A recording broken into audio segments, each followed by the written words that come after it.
Chapter 7. No Nancy Drews. Anne slept over on Friday night, and as soon as the parents were asleep, Dana and Anne limboed under the crisscross barriers into the secret chamber. They wore mittens and socks so they'd leave no fingerprints or footprints. Dana carried a penlight that cast a circle of light no bigger than a ping-pong ball. The plug of light matched Anne's crawling along the walls under the cots, looking for anything the police might have missed. Anne flipped the thin straw mattress, sending up a cloud of dust that made her sneeze. "Sneeze quietly," Dana hissed. "I wonder what this pottery thing is for." "Chamber pot," Anne said simply. "In my country, everyone keeps one by the bed in case you have to go in the middle of the night. But it's empty."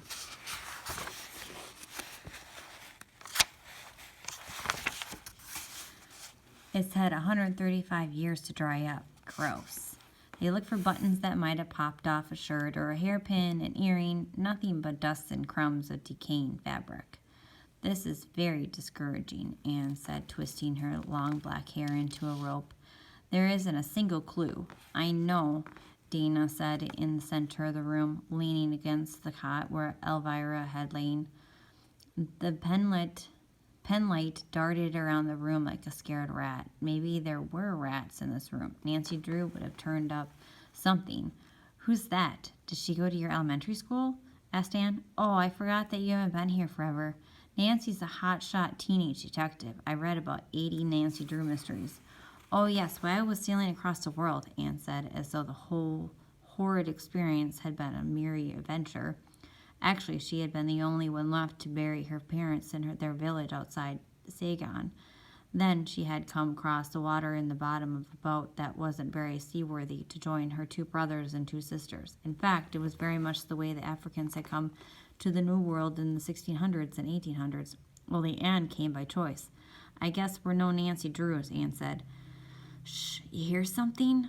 Dana turned out the penlight and put her ear to the wall. Footsteps. They each slid under a cot, breathing years of dust and mold, splintered wood. The parlor door opened, and there was a huge shadow in the back light of the hall. "Is anybody in there?" asked Dana's father. She was tempted to whisper no. Then her mother slipped into the room in a flowing red kimono. "Jeffrey, don't tell me the girls are in here with the roosters." "I'm sure they're not," Dana's father said. Then he pronounced each word in a precise, menacing way, "because they know it would be against the law. And the police would nab them and ship them off to Leavenworth," her mother said, picking up on the game. "And next thing you know, they'd be starring in the sequel to Woman in Chains." "Well, let's close the door and go back to sleep," Dr. Shannon said, and the girls heard a loud banging of the door and exaggerated tramping around in the hall. Then another door slamming. "Don't be fooled. They're still out there," Dana whispered. "I'm used to waiting in the dark," Anne replied. They barely breathed in that absolute blackness of the room where Elvira had died. Time passed, at least 20 endless minutes. There wasn't a sound in the hall. "I think it's safe now," Dana whispered. "Let's sneak back to my room." They slowly slid out from under the cots and shimmied under the plastic barricade, tiptoed across the wine-spilled carpet. Dana thought turned the doorknob ever so slowly, not a squeak. The hall was black as the Wakarusa River. Suddenly, Anne stumbled over something. "A body," she gasped. "Dana!" Then Dana put her foot on something soft and squishy and pulled it back. She flipped on the penlight. 2 bodies lay sprawled across the floor.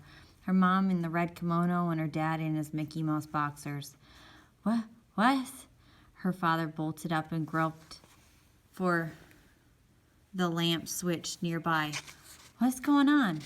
"It's the escape of the woman in chains," Dana said, and she and Anne scurried into her room and locked the door. They heard Dana's mother mutter, "We might as well go to bed, Jeffrey. We've been bamboozled." Later, when they were through giggling and were debating about chancing it down to the kitchen for some Doritos and bean dip, Anne turned serious. "I really wish we'd been able to find a clue in there." "Anne? Dana felt around under her bed for a little black journal. "Look what I have." Anne caught her breath as she read the title page. You found this in there? Last week. Who's Millicent Weaver? The lady who owned this house, I think, when Elvira was here. The murderer? Anne asked, her eyes wide. I don't think so. She helped slaves escape. Listen to this. May 7th, 1856. A man came to the door in the middle of the night. It's a wonder I heard him. He was bent and old. I thought maybe 70, but these Negroes age fast, what with the lies they have. He'd been walking for 6 nights and was half delirious, afraid to ask directions. He saw my flag and thought he knew what it meant. But by the time he'd found our door, he no longer cared if he'd be captured and sent back. I made a pallet for him in the floor in the front of the dying embers of the fire. He hadn't the energy to eat. I broke bread into 2 pieces and placed them on his tongue, as the Catholics do communion wafers. I held his hand so he could drink some warm chamomile tea, and that's when I saw the strange markings on his ears. They'd notched him like a dog, dear Lord, so his master could always claim him.